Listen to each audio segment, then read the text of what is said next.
while they're at work. If we were giving them visuals also. Right, yes. We like to make sure that you can still do the important things at your job.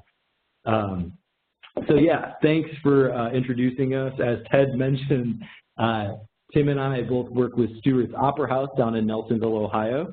And also then Stuart's, one of our biggest projects and productions annually is the Nelsonville Music Festival, which is primarily what we're going to talk about today.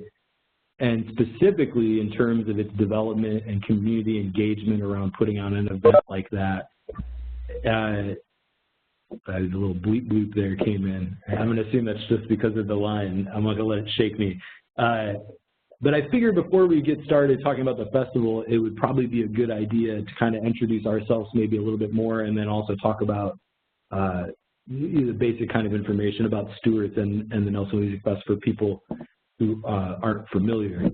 So my background here, as Ted mentioned, my name is Brian Koscho. I'm the marketing director here for both Stuart's Opera House and the Nelsonville Music Festival.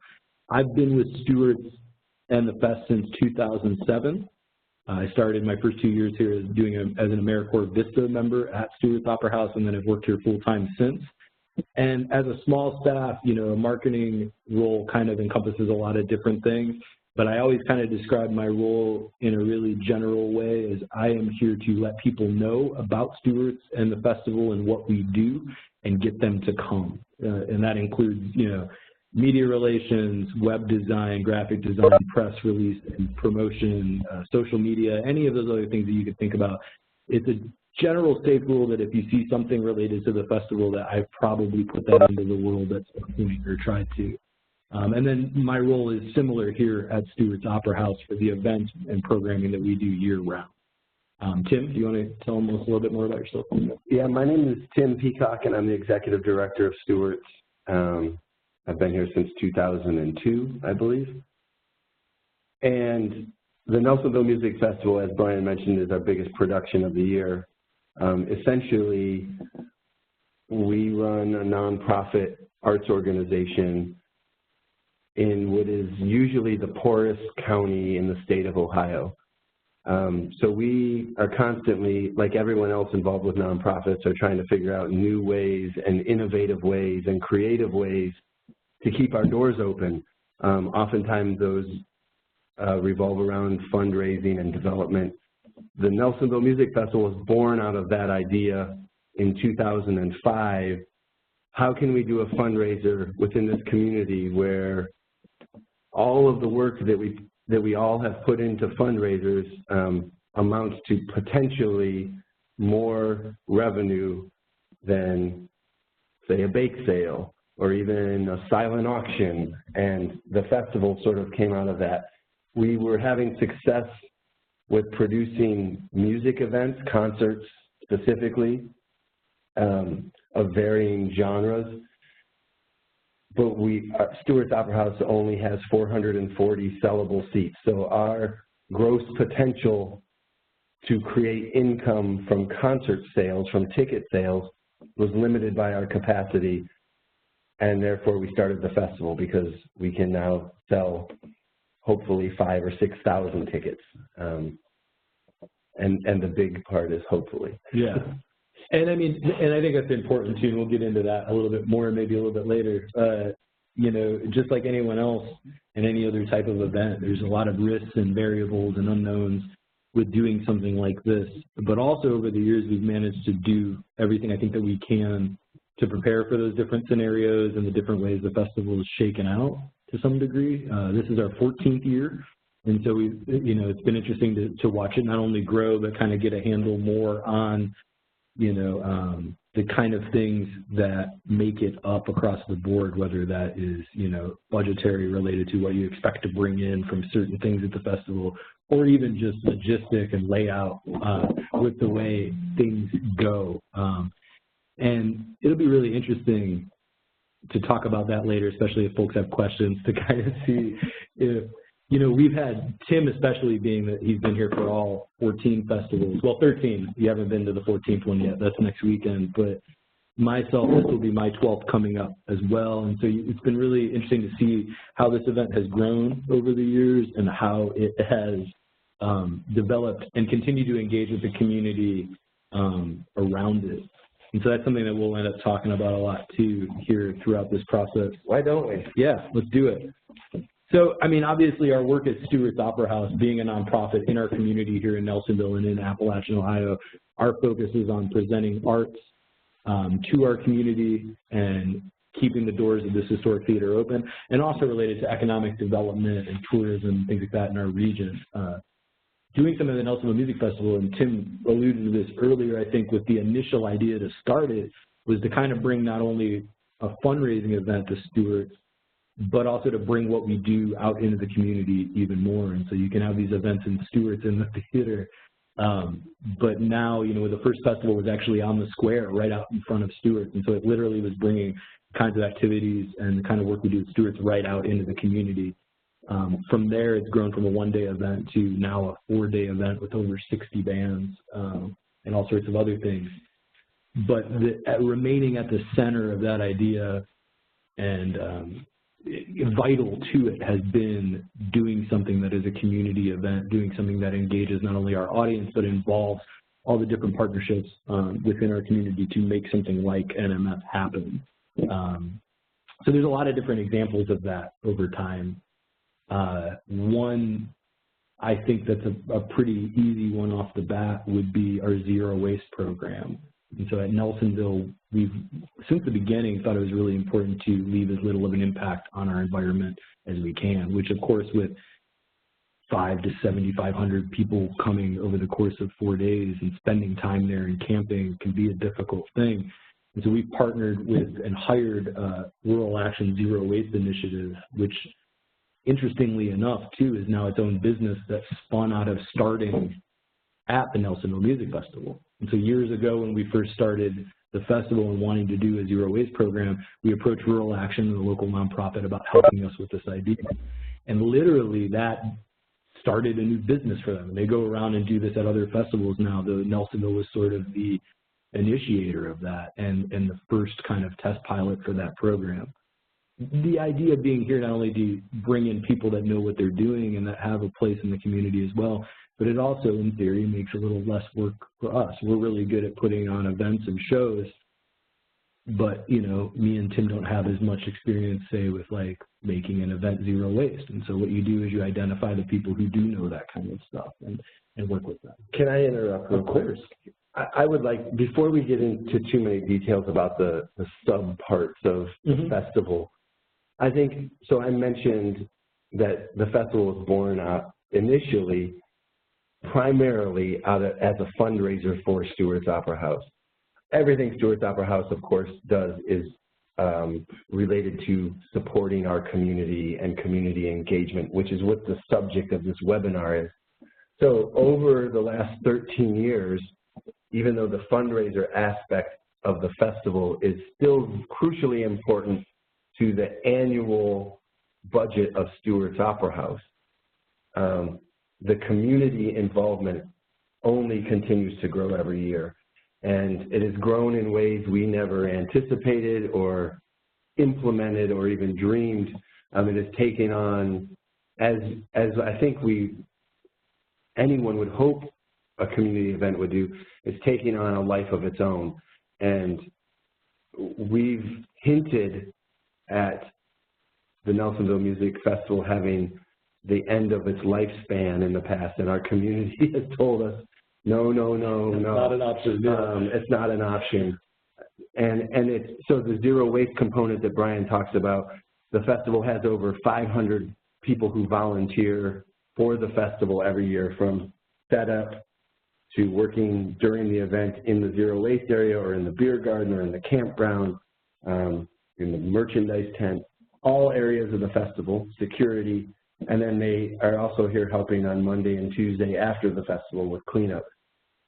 We partner with so many local organizations, from community businesses to the Ohio University, the Ohio Arts Council, all kinds of organizations who we now consider partners, the local hotels, bringing positive economic impact to Athens County, which all of our counties need, but we greatly need such things. So the community involvement of the festival is way bigger than we ever dreamed it would be on year one in 2005. Yeah, and I think, you know, to give a couple other examples of some of those areas without going too in depth, and if anyone, we're going to do questions at the end of this, of course, and we're a pretty casual duo here, so that'd be fine to ask anything later. I'll try to leave enough time for that. But at risk of going into too much detail, you know, another great example of that is we have these kids area at the festival. It's huge. It's been something that's been there. There's been kids activities at the festival since the first year, but there's been a huge component, a whole area since we started as a 3-day festival in 2008 too. And we partnered with local school here, the Federal Hocking High School Art and Drama Clubs for years on that, along with this year Passion Works and Creative Abundance Group, which are 2 other local nonprofits here that are focused on community arts. The idea being is that who knows better how to do artistic kids programming that is engaging and interesting than a high school art teacher and a high school drama teacher. What we've seen there, and Tim alluded to something I think was really interesting about things like this growing in ways that even we didn't see. A great example of that is in the kids area, which now has been run by the same folks and the same general super volunteers for the last 12 years or so now.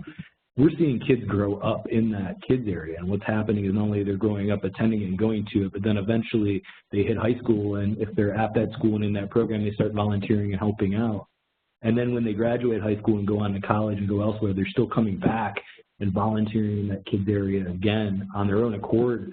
And it's really cool to see that sort of cycle. Those are things that I didn't think about back in 2008 when we were starting that kids area to that degree, to think that, you know, literally students were going to be growing up in there and then coming back and returning once they had gone off to college and done their own thing too. Another example of that kind of community partnership, you know, as Tim mentioned, Ohio University, but we also work with Hocking College and with WOUB Public Media and the School of Media Arts and Studies at OU, tons of different partnerships. Our Gladden House Sessions, which is like a stage at the actual festival, is a takeaway performance there with interviews with artists and performing a couple songs on the back porch now of one of the cabins in Robbins Crossing on the site of the festival. And those get then edited and produced by Ohio University students and put up on YouTube and through our local NPR affiliate, WOUB here. And so, you know, there's all these different parts of the festival that have all of this help in it. And it really does kind of take a village and take a lot of people to help do something like that. And Stuart's here now as a full-time staff of 8 with a couple part-time people, but even back when we were a staff of 3 or 4, it's still just as essential now to bring other people into those ideas. Yeah, and of course, you know, Tim mentioned community businesses and all that too. Obviously, in regards to financial sponsorship, in regards to helping with promotion or, you know, in-kind donation of products. I mean, just like we do at Stuart's year-round, the festival kind of, we depend on that community buy-in, you know, and support from those businesses and other organizations. You know, it really makes things easier, and it really makes you be able to fall back on the idea, much like Tim said, the community actually wants you to keep doing this. They have a role in it, and the value of it is clear and present, you know, that it's not necessarily something that anybody else wants to see ever stop, because they all now have an important stake in it. And along those lines, one other thing I wanted to talk about quick was the audience, you know, and I think Nelsonville Music Festival, one of the things that makes it different is being run by a nonprofit and being an independent festival. The intention behind it and decisions made around things we do there, I think, are done in that mold. We're thinking about it as a community event. We're thinking about it as something that's drawing folks to our region. We're thinking about it as the importance of music and art and creativity in people's lives and how good that is for everybody to have. And it gets transferred then to what becomes a wider audience, I think, for something like this, whereas maybe a regular music festival would tend to, you know, not necessarily draw in specific groups, but end up, you know, what it does is we now have kids of all ages coming and spending time there. You have families spending time there. You have older folks spending time there. It's not just one portion of an audience. And so between our community values and the things we promote, whether it's the kids area or our zero waste initiatives or partnerships, all the way down to, you know, who actually is attending, it's something that's drawing out lots of different kinds of people. I would love it as we sit here. So for the 20 minutes before we were supposed to go live, we were struggling with getting hooked up to this web service, which didn't allow us to ask some of the technical questions that I may have asked before. So actually, if anyone is listening and would like to ask specific questions related to Stuart's Opera House or the Nelsonville Music Festival or running a music festival or a large event, we say large, it's large for us. It's probably a medium-sized music festival. We have around 6,000 to 8,000 people per day of our 4-day festival. It is a ticketed event. However, 2 years ago, we added a free section to the festival, again, related to community outreach. We wanted people who could not afford a ticket or who weren't quite sure what the Nelsonville Music Festival was about and wanted to try it out to have access to this event. So we created we have one of our 3 main stages is free to the public, so you're all invited to come, even if you don't want to buy a ticket, and just participate on our boxcar stage. That one stage has over 20 artists performing over the 4 days. So if you have questions, is what I was getting at, right now, instead of waiting to the end, feel free to ask them in the chat window on the web. Oh, yeah, here. And we have one. I've always wanted to do this, too, like say things like that, like, oh, yes, and we have a question. Right. Help, yeah, keep asking them. How many volunteers does it take to pull off the festival was the question. And I think our safe number to say is probably about 550. And that is in our current iteration, you know. That is, 4 days is the actual event, but I'd say that volunteer period is actually about a 6-day period. The Wednesday right before the festival starts all the way to the Tuesday after. And Tim mentioned some of the areas that those folks volunteer in, but you know that's literally most of the staff you're seeing when you're at the festival. Almost all of it is volunteer driven. Yeah. Right. And one thing that we started years ago as a model was kind of taking advantage again of community engagement. Not to keep using the word that's the title of this, but we had people who kind of went above and beyond and showed more engagement, showed more willingness to jump in.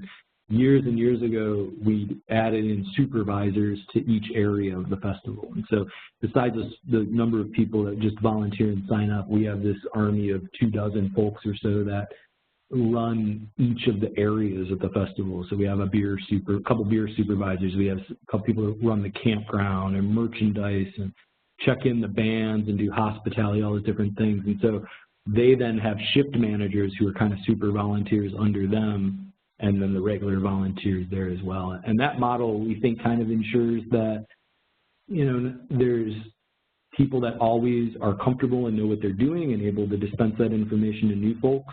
And we really banked on the fact that we have a lot of returning volunteers. So one thing that makes it great is people love doing it and they see the value in it and they keep coming back, which every year that's a huge thing because now you have people coming and helping in an area that they are actually pretty familiar with. Yeah, some of the people have been volunteering for 14 years. Well, this will be their 14th year volunteering. And all of those supervisors, they work far above and beyond just the festival weekend. We have supervisor meetings throughout the year, and they participate on their own time. They probably put the equivalent of a couple weeks worth of work into the festival.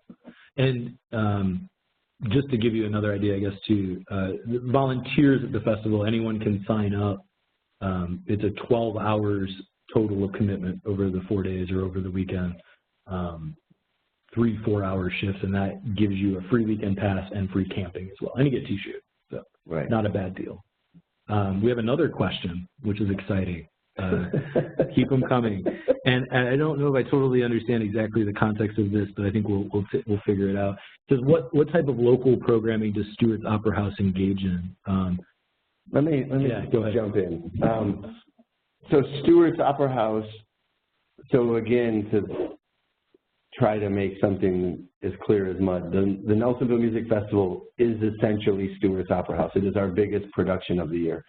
If you take Nelsonville Music Festival out of this conversation, Stuart's Opera House still hosts and presents around 70 to 75 events per year in our historic theater, which is in the downtown historic square of Nelsonville, Ohio. We operate year-round.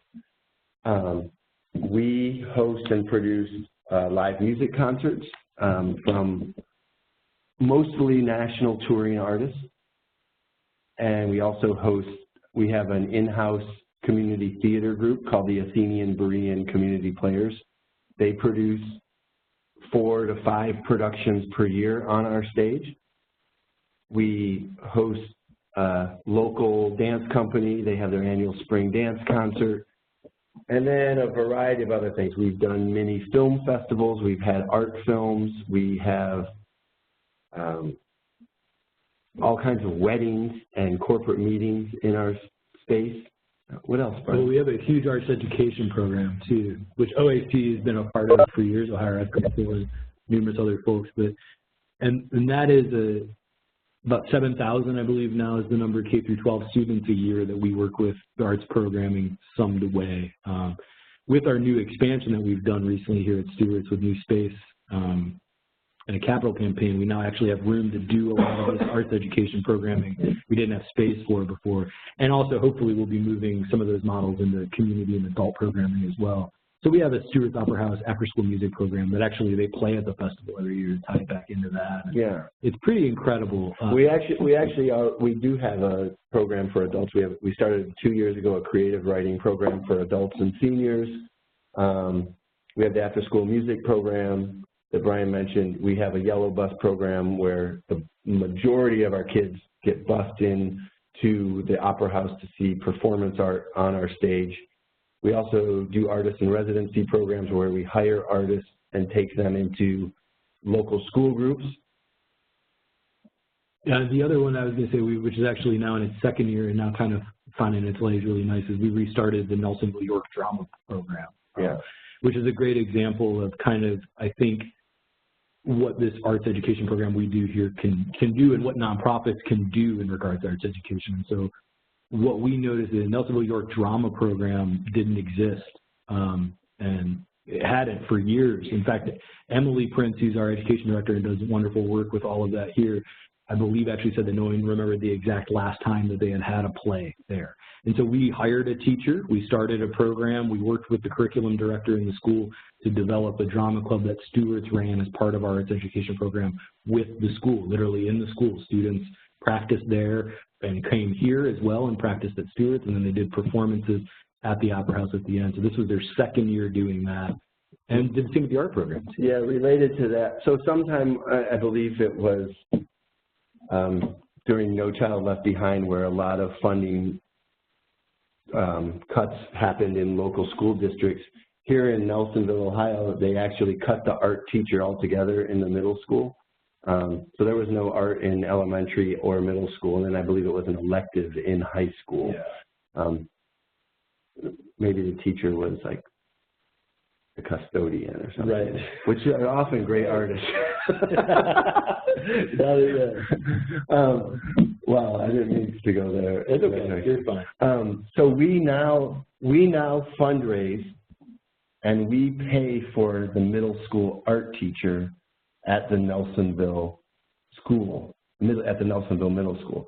So the Nelsonville Middle School art teacher is actually a Stuart's Opera House employee because they didn't have an art teacher, and we felt it was really important, and the school district felt it was really important, but they didn't have the funding to do it, so we partnered with the school district to hire the art teacher, and I believe this is the second year that's happening. Second year.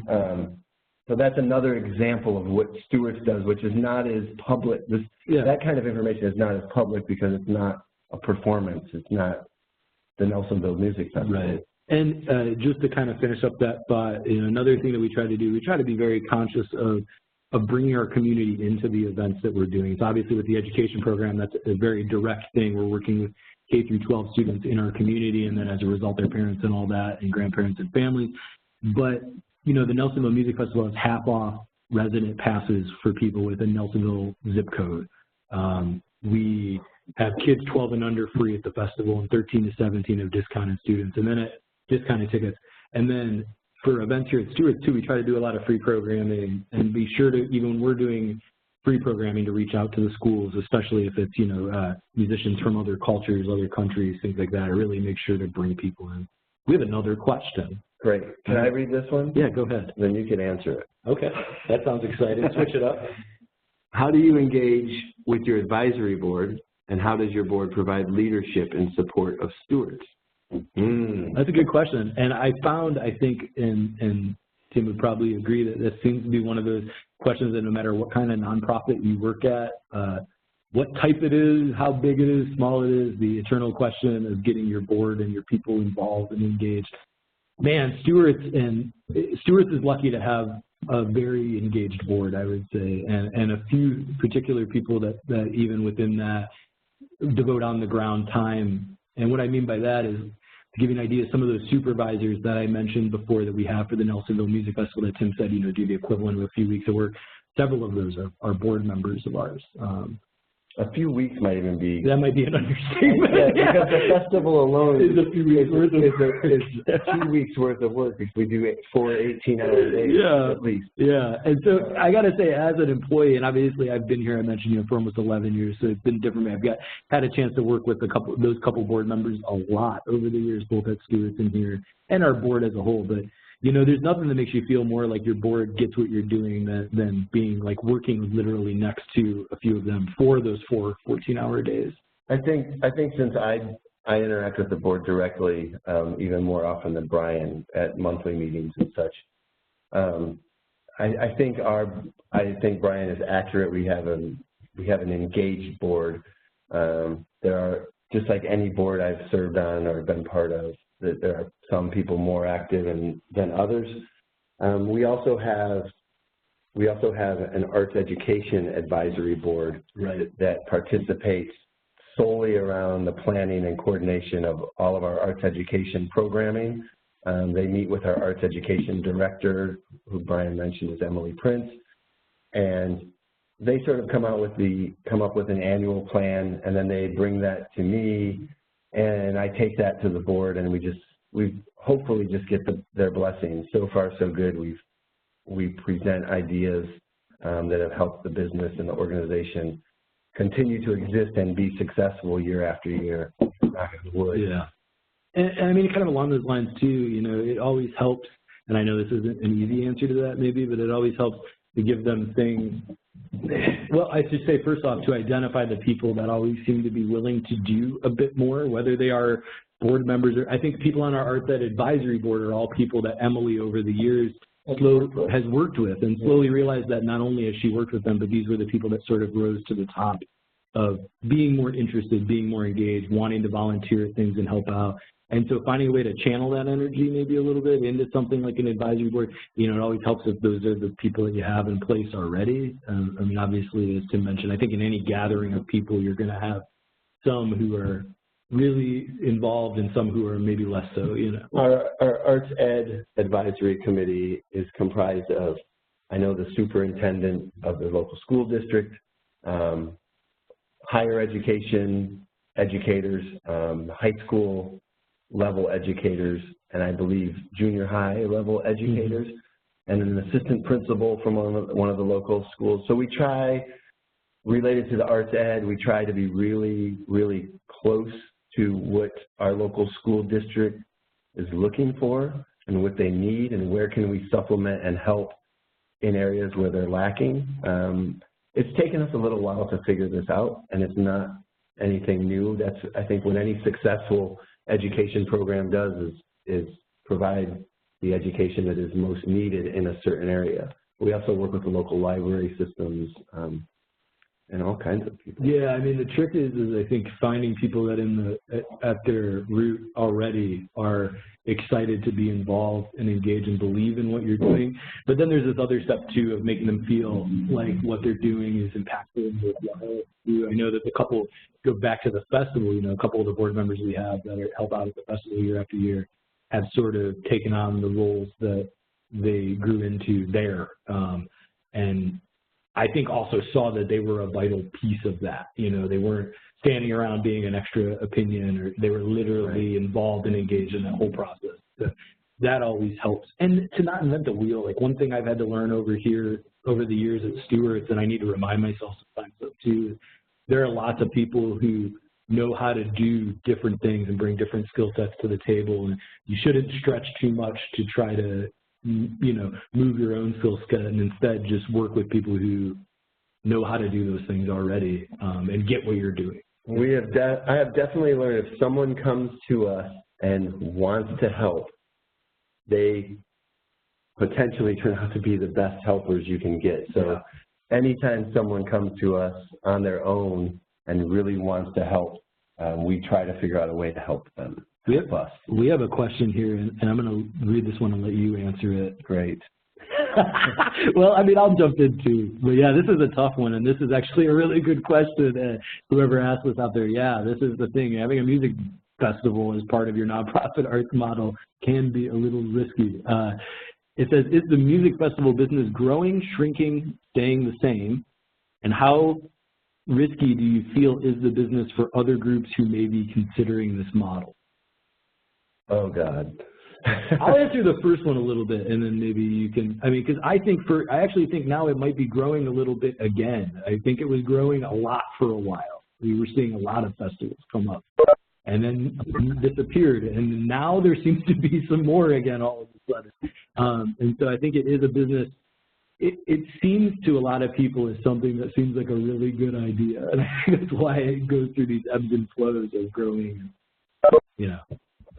So related to the risky part of the question. Yeah. How risky do you feel the business for other groups who may be considering this model?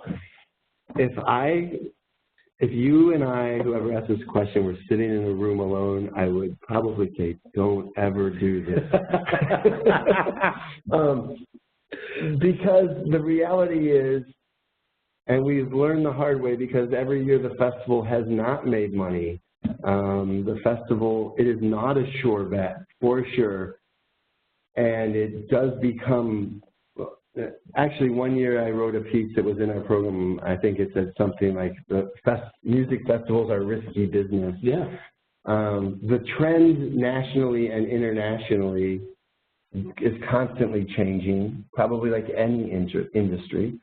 There were an explosion of music festivals. Now we're starting to notice that many of the larger festivals and the larger festival producing organizations like Live Nation and AEG, who produce big events like Lollapalooza or Bonnaroo or Coachella, or some of the monster festivals that are out there, the monster music festivals. I'm using the word monster in reference to size, not type. Not type. Those organizations have learned that we think the trend is going towards more boutique type festivals, smaller, better, more well curated festivals, which weirdly enough, and probably just accidentally, that's what Nelsonville Music Festival has been from the beginning. Right, 14 years ahead of yeah, maybe 12 years ahead. I'm not sure. So our goal is to never be a huge music festival. We actually are quite content with where we are size-wise. We have a sense of control over the risks, even though those risks still exist, and every year. We could get into this, but we'd probably rather not. In 2018, a lot of those risks are quite different than even in 2008. The state of the world and the violence that exists in the world seems to be quite different and we are a vulnerable situation as a music festival. So that's another risk that applies. Obviously, another giant risk is weather, or inclement weather, which will put a huge damper on the festival. When we started this event, I was sort of terrified about the financial risk. So we created actually it wasn't when we started, it was the year we decided to go big. Yeah, we went for Willie Nelson in 2009, which was our 5th year. Okay. Yeah. Mm-hmm. So in our 5th year, I approached our board and I said, well, we're putting a lot of work into the Nelsonville Music Festival, but the financial return of this concept that was conceived as a fundraiser really isn't raising that much money. So if we're going to potentially raise a lot of money, we need more people to attend. And the way to get more people to attend is to get an attraction that will attract more people. There are certain artists that attract more people and sell more tickets. So we came up with the idea of hiring Willie Nelson to perform in Nelsonville. We thought it was cute. It's a good pun. Nelson and Nelsonville. So the fee for Willie Nelson at the time was not quite 6 digits, but it was close. And that kind of money really scared me because I had never dabbled with anything on that size of an event. Now it's not scary anymore, but at the time it was. So to mitigate the risk, we created our own insurance policy, and essentially we went out and we found 20 supporters of Stuart's Opera House who believed in what we were trying to do, who had the financial capability to sort of back us, and they became our insurance backers. Each one of those 20 people committed $5,000 to the festival in case we lost money. So essentially we had a $100,000 insurance policy. If the festival lost $100,000 at the end of the weekend, each of those 20 people were committed to give us $5,000 each. If the festival lost $20,000, each of those 20 people were committed to give us $1,000 each. And lucky for us, we hired Willie Nelson. The festival came and people love Willie Nelson. People love Willie Nelson. A lot of people wanted to come see it. So we hadn't even heard of the guy before. So we sold way more tickets. I believe we sold like 3,600 tickets. Which was, I think, a 3-time jump from the year before. Yeah. And none of our insurance backers had to pay a dime. We treated them to a VIP treatment, which for us meant like, Get the nice porta-john. Nice porta-john. A little fruit. Mountain Dew on ice. A little burger, maybe, off the grill. So none of our insurance backers had to pay anything, but we had that safety net, and that allowed us to do it the first year. We actually kept that insurance policy in place for the next 2 years, I believe, and then we've established our own safety net from fortunately being successful for a couple years, that we now have our own little safety net in case we have bad weather and in case the festival doesn't do as well as we hope. We can cover it for a year, and we're in a more secure financial situation. And I think one other thing, that's a great example of kind of approaching the whole risk and the different the things about the festival business that are risky from a different perspective. One maybe that fits in more with our model here at Stuart. I mean, I think that's where it came out of, bringing in the community, approaching your largest donors, transparency, people buying into a concept. It really helped. It really helped with the first part of the community engagement. Mm-hmm. It really, those 20 people really wanted us to be successful. So they helped us promote the festival. Yep. They helped spread the word. They brought all their friends. So again, a lot of this we sort of just stumbled down the hill and found. Yeah. And it really did provide community engagement. And a lot of those people who were in that first insurance group are still active supporters of Stuart's Opera House, and still annual donors and involved, and they still come to the music. Yeah, oh yeah. And one quick thing to add to that too, because I think this is important to think about, is that riskiness of putting on a festival is not just financially, like in putting it on and putting the pieces together. Obviously, some of that financial risk comes from like, are people going to attend, and is your audience going to buy tickets? And speaking to that, I think one thing that of course, it's always still a variable. I've been the marketing director here for 11 years. Tim knows that every year, much like he does too with other things, I worry and freak out about the exact same things. I will worry about ticket sales until Sunday at 4 o'clock at the festival, if I'm lucky, because I always want there to be more, both to help keep this thing going, but also just at that point to get people there and experience it and see what we do. But one thing that I think mitigates some of that risk for the audience is that even though it's a more crowded landscape of things that people can do with their money and other festivals and other things that might even have some of the same people playing or whatever it might be, is that what we're asking people to do is to not just simply buy a ticket to come to this festival and have fun for 4 days. By doing that, they're buying into this whole other bigger idea of what we're doing here. And I think that that's really important because it makes it different than a regular festival. They're coming to enjoy themselves and see their friends and have fun, but they also know what they're doing, the money they're giving, they're seeing it in action in front of them, and they know, hopefully, as long as I've spread the word enough about that, that the money that's going into the festival is going back into the festival, back into Stuart, and back into the community. And I think that that's important. It adds an element that I don't think you'd find at a normal concert. Yeah, it really is different in that sense. You're not showing up at the Nelsonville Music Festival and feeling isolated with your spouse or your group of friends or whoever it is. It has become a really strong community event. Our campground, there are people who've been camping in the same area, and there are people who drive in from New York or Cleveland or in Indiana or wherever they come, and they camp in the same place, and they've made friends with the people that camp next to them, who they only see once a year at the Nelsonville Music Festival. Right. And they hang out by a fire all night long with them after the music is done on the stages. Or the volunteers, we have one, our favorite story is we have two volunteers who met at the music festival.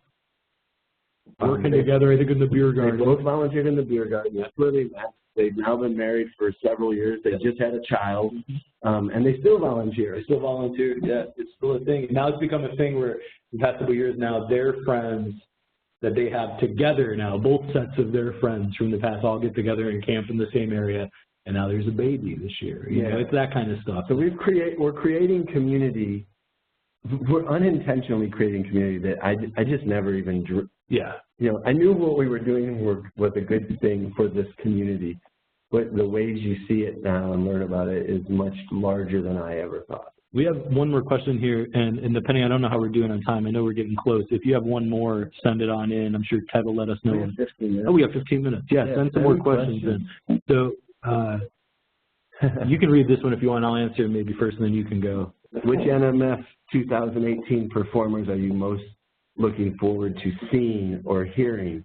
Did Ted ask this question? I bet. It seems like a Ted question. Thomas Jefferson Slave Apartments. No, they're not on the bill this year. No, I know. You were going to answer first. Yeah, I was going to give my cheat answer I've given in some interviews. I love the smaller acts, the up-and-coming acts are always my favorite thing in NMF. And I think I saw someone posted on one of our Facebook posts the other day that they love this, and this. They're going to see these people, but their favorite thing about NMF is they come home with a new playlist. They come home with brand new people that they've never heard, piles of CDs and records and people to check out. And then before you know it, those people are too big for NMF. Maybe a couple of years later, Shovels and Ropes is a great example of that, playing on the porch stage to a couple hundred people before you know next time to come around playing on the main stage on Sunday. So I love those smaller acts up and coming to the porch stage, but I will also say that there, as a staff member and someone that's been involved with this for so long, there is something so surreal and awesome to watching our headliners in a field in Nelsonville, Ohio. So I will guarantee you, actually, my official answer, even though I'm not like a human, I love them, but they're not my favorite band. My answer is George Clinton and Parliament Funkadelic, because that is incredible to me that that's going to be happening in our field at our festival in Nelsonville. Yeah, sometimes we forget this. Brian's point sort of just struck me. We sometimes forget that the Nelsonville Music Festival it isn't supposed to work here. No. Like, this isn't supposed to happen here. I mean, supposed to, I don't exactly know what that means, but on paper, this shouldn't be happening in Nelsonville. No. And sometimes we're reminded of that. But the other side of that is, and I think the Ohio Arts Council actually recognizes this in us, and which is maybe why we're on this webinar, which is why we're used as examples to other small communities in the state of Ohio and other states. If Stuart's Opera House and the Nelsonville Music Festival can be successful in the poorest county of all 88 Ohio counties and can turn around, not completely, we are not solving all the problems in Nelsonville by any means, but we are adding a little bit of light to this place. If it can happen here, we know it can happen in any community, in your community, wherever that is. So back to the question about the band. Yeah. Who is this? You know, I don't know. I don't know the answer. It might be, I mean, but I've seen Kevin Morby a bunch. I've just really been obsessed with Kevin Morby this year. I love his songs. I love his approach to music. I love his melodies. He's actually playing on our main stage. And I just saw him in Columbus not even a month ago. So, I mean, I've seen him perform a bunch. Yeah. But seeing him where you know, that's something I was trying to explain to someone the other day. Like, there's bands that I've seen before, but seeing them at a thing that means so much to you personally is a whole nother thing. Pretty overwhelming and emotional. Yeah. It's also, we should also say, if the same person who asked this question is the person who asked earlier how risky it is to start a music festival, if you're starting a music festival because you want to see bands, don't start one. Yeah, it's a terrible idea. Because I barely get to watch any of the bands because we're doing the business side of the festival. Brian and I are both musicians. We both love music. That's how we ended up here at Stuart's Opera House. And it's why the music festival was born, because of our passion for that. But both of us have to go elsewhere to enjoy music, right? And even there is tough sometimes. Yeah, because now you're looking at the light system and the sound system and the egresses and how are we going to get out of here in case there's a fire. And we both splurged on Neil Young tickets, though, so we'll enjoy that. Yeah. If anyone listening knows Mr. Neil Young, we'd love to have him. If there's a dream person we would love to have at the Nelsonville Music Festival, could you please help us? Yes. And I would also say, not to be a downer further, but to add to what Tim mentioned about if you're starting a festival because you want to see music, don't do it, which is totally true. You should also not be starting a festival to book the bands that you want to see. Right. Which is something you instilled in me. I mean, Tim does all the booking here. Occasionally I'll get asked for an opinion or like, oh, give me some ideas, but you curate this lineup. But one thing that I remember you telling me when I first started here was never just book what you want because it's not going to do very well. I think was kind of what you said. Right. And obviously it's not the cross-the-board thing. You know, I just mentioned that. I'm pretty excited to see Parliament Funkadelic. People know who they are. That'll be fine.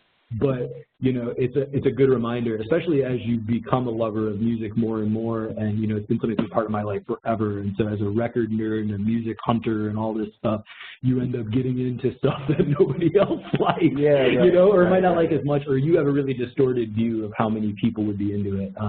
That's something I've learned from Tim over the years, like, and it's still something I notice even at Stuart shows, like we might have a show here that we know going into it, if we get 200 people, that's a good amount for this band, and we'll do good. Right. Someone will come, we might even get 225, and I'm ecstatic. Right. Their biggest fans, one of their attendees, and it might be someone that we know, and they're just like, man, I don't get why there's not 450 people here. And I'm thinking to myself, like, man, okay, I guess not, but I was just really excited that they're, and so what I find is the more you like someone or dislike someone, the less you actually have a concept of like to kind of draw or establish. Yeah, our festival related to attendance and related to like draw, it's generally, I think people call it like eclectic, indie, underground. Right. Our biggest headliners are usually people my mother has never heard of. Right. Right. Yeah. So I mean, except Willie Nelson, or And then there for a couple of years we had Willie Nelson and Loretta Lynn and Merle Haggard. George Jones. There's a few. People thought we were a country music festival, and strangely enough, like, we are pretty much not a country music festival, except I love those legendary country artists, such as those I just mentioned. So we booked them because we think they're important to American music, to music in general, to world music. But so our lineup is pretty eclectic, and it's for music lovers. Yeah, I think so. It's not, and I think that makes our audience mellow and actually, like, pleasant. Yeah, that's what they're there for. We get reports from Chicago, Time Out Chicago, and Billboard and national publications that praise us on the laid-back atmosphere of the music festival.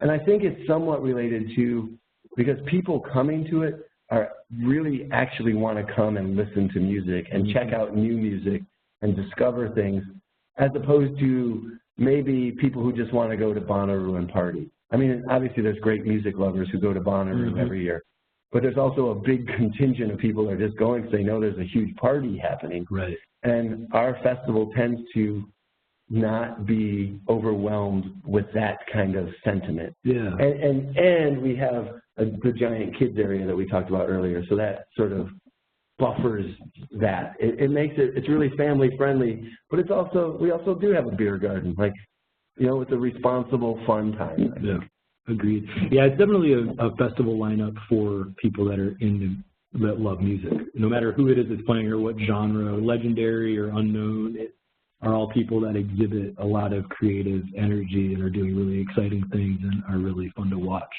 We got any more questions?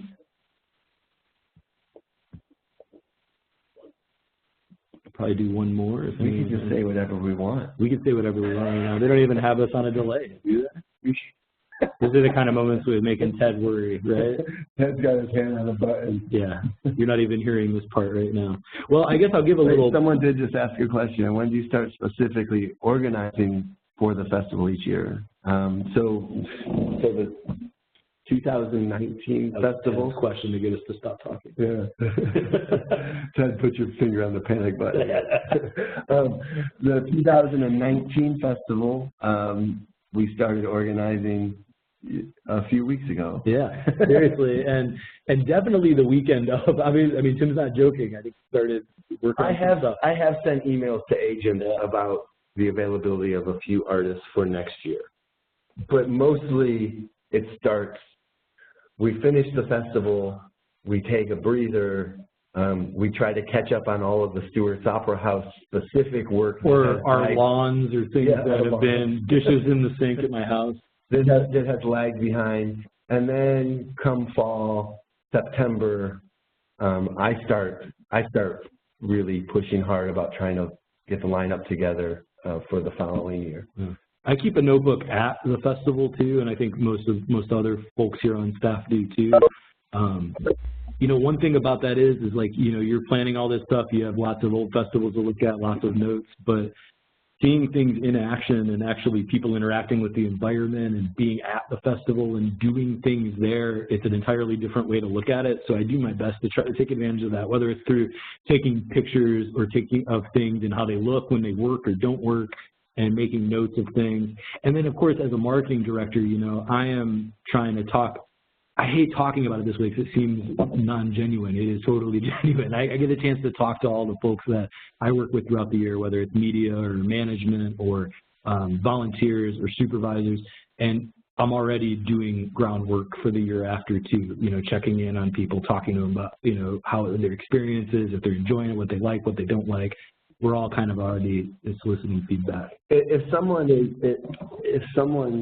who asked the question earlier is considering starting a festival, be it music or a food festival or a beer festival or whatever it might be, I would strongly recommend going to other festivals and just looking at all aspects of it, from the curation of the food or the artist or the beers to the way they sell tickets and take tickets, to where their food court is set up and how the traffic flows within the organization, and is there enough water for people to drink, and all of those things that if we're doing our job correctly, you hopefully will never think about while you're at the festival the logistics and the infrastructure of the actual event.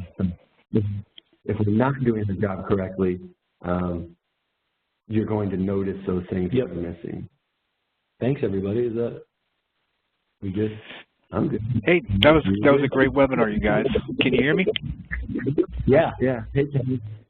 That was fantastic. I really appreciate your time today. And the Arts Council really appreciates what you do for the community down there in Nelsonville. Thank you. Thanks. Hey, if anyone's still listening, reach out to us. Come see us. Yeah, come see us. Nelsonvillefest.org is the website, tickets and info, and all the other different parts of the festival have info on there too. And it's next weekend, May 31st through June 3rd. Come down and see us. Okay, thank you.